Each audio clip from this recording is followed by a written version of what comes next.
The End in Mind Podcast, Feature Series, Episode 2.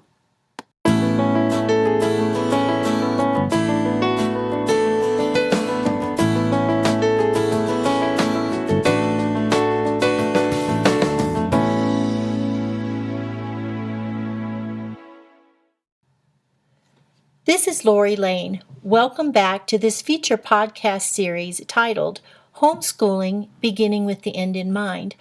And today we're going to continue our discussion on a foundation for decisions.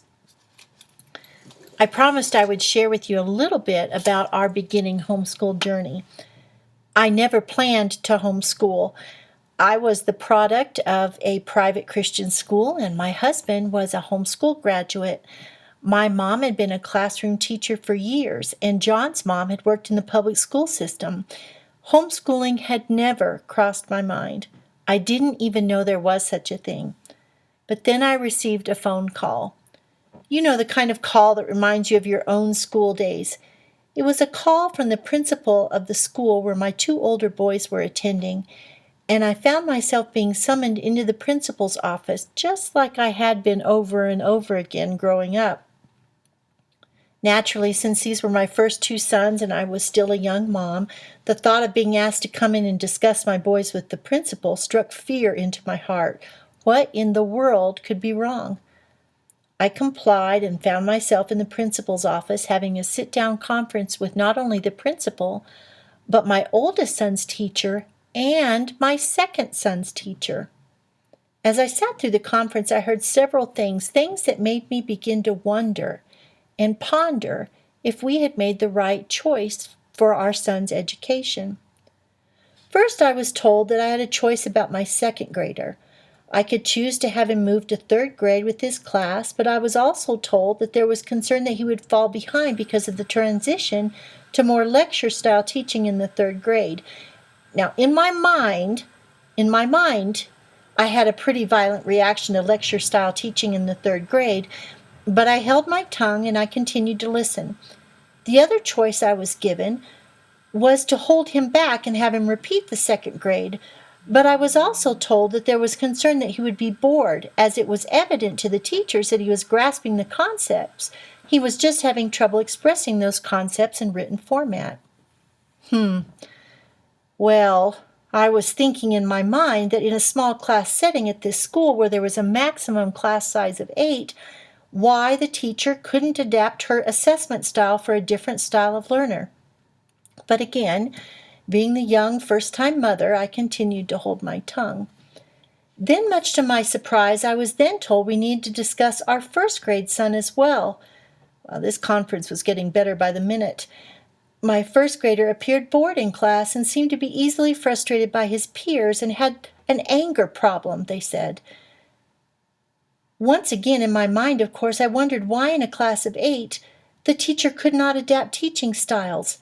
They said he was angry because he had demonstrated it while the class was putting together a puzzle.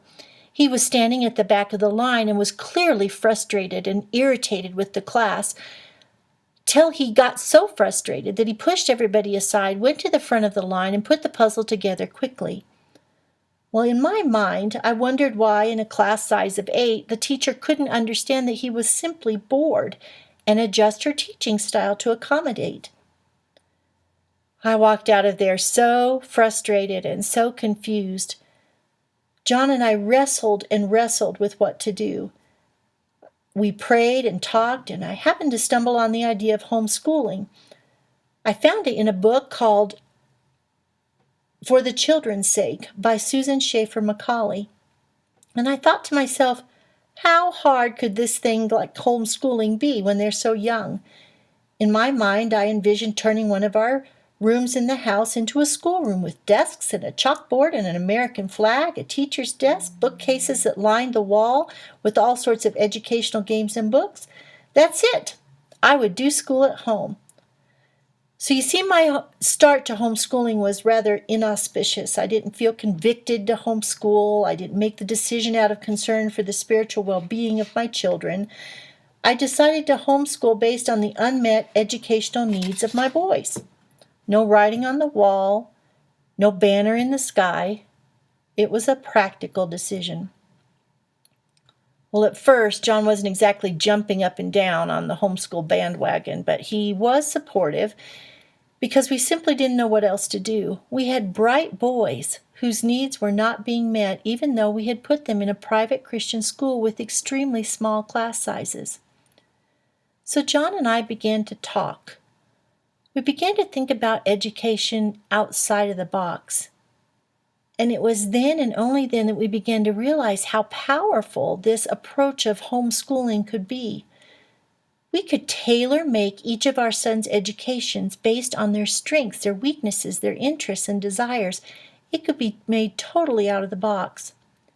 We could schedule their education around our family life instead of our family life around their education.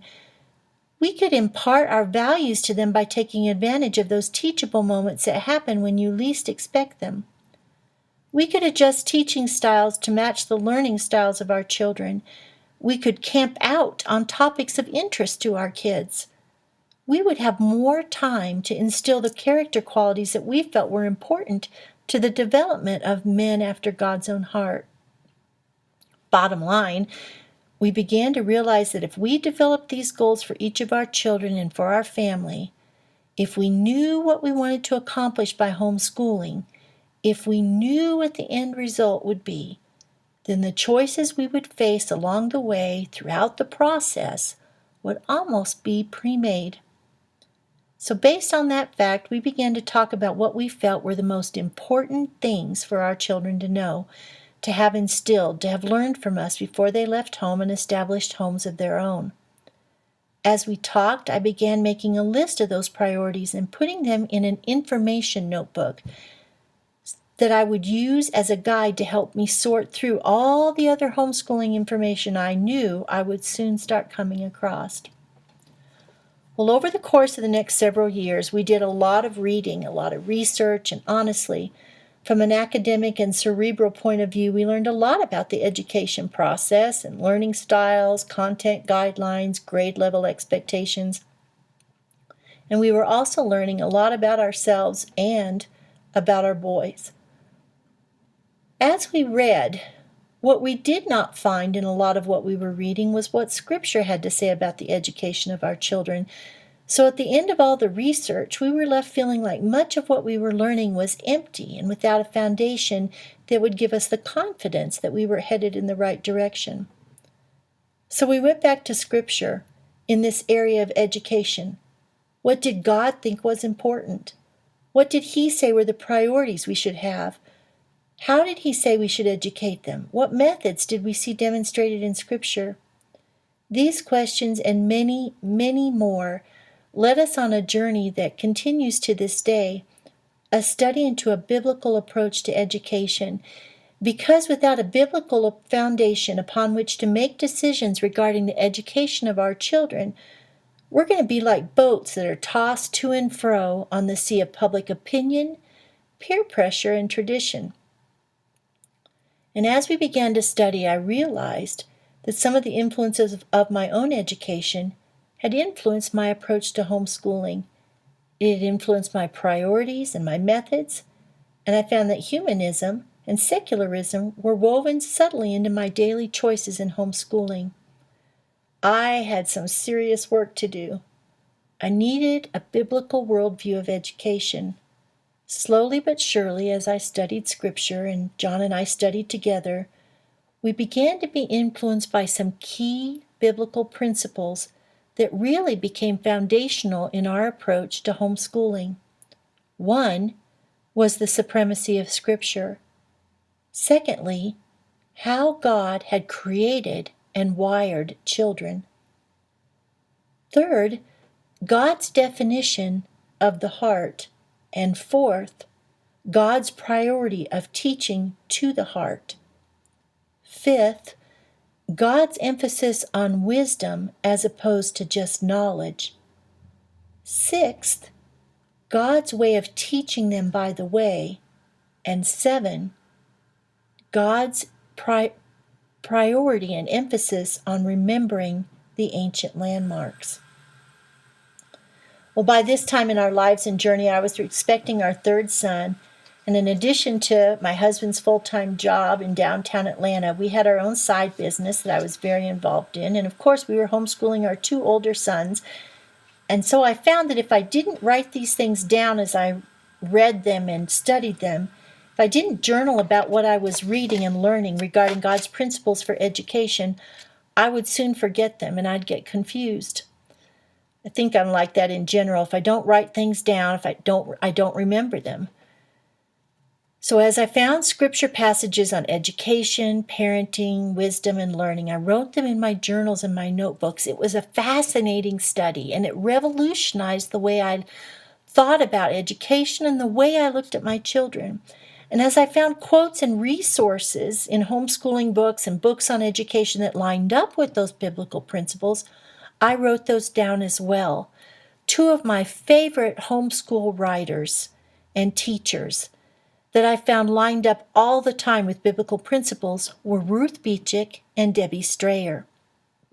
Ruth Beechick has a book titled A Biblical Approach to Home Education, or A Biblical Home Education, rather. Well, pretty soon it felt like the pieces started to fall into place, into some semblance of order in my mind, and more importantly, in my heart. And as that happened, I found some of my choices in approach and in curriculum, in extra classes and activities, were easier to make.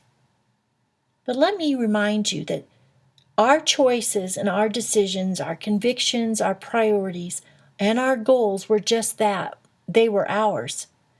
And I quickly learned that there is as much peer pressure within homeschooling as there is in any other area of life, and that I had to guard against being unduly influenced by what others were choosing.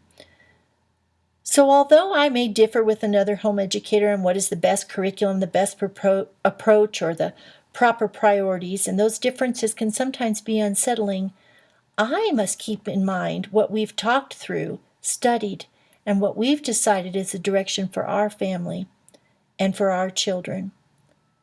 We'd already talked about the goals that we had for our boys, those non-negotiables that had to be focused on for us to have been obedient to God's priorities. The funny thing is that high SAT and ACT scores didn't make the top 10. Being awarded MVP on the local sports team didn't even appear on the list. And being the star in the local theater production was not on the list either, and neither was being an accomplished musician or artist. And heaven forbid, even getting straight A's didn't appear on the top 10. What did appear were items that centered on the hearts of our children. God laid on our heart the priority of our boys' hearts being turned toward knowing God and becoming like Him, as described in 2 Peter 1. God wouldn't let us rest with the idea that it was enough to address the mental and physical needs of our children. We felt God calling us to train their hearts. Now, that's not always the popular thing to do, even in home education circles. We may all say that training their hearts is important, but living it out and walking that talk is an entirely different matter. It is easy for us to get sidetracked with the latest trend, to be distracted by what is in and what is out as far as curriculum, methodology, and philosophy. It's easy to get pulled from side to side by peer pressure, societal pressure, activities, and trends. It's easy to get sidetracked from what is most important, from what really is the heart of the matter. It's been 20 years since we sat down to write out what we felt God had laid on our hearts for our boys. There were items we felt were the heart of the matter. They were items that we felt lined up with God's priorities. In a nutshell, we felt that God had called us to make sure our children became artios, a word that is found one time in Scripture in 2 Timothy 3:16 and 17 when it says, "All Scripture is God-breathed and is profitable for doctrine, for reproof, for correction, for instruction in righteousness, that the man of God may be artios," which means thoroughly equipped and fully prepared for every good work. And the question became for us, what does fully prepared look like for my child? That's a question all of us need to ask. What does fully prepared look like for your child? When we begin to search the pages of Scripture and we line our priorities up with what God's priorities are for our children and for their education, our foundation for decision making is revolutionized, and simplifying our approach to homeschooling has only just begun. I hope you'll continue to join me when I bring you part 3 of this series, Homeschooling, Beginning with the End in Mind.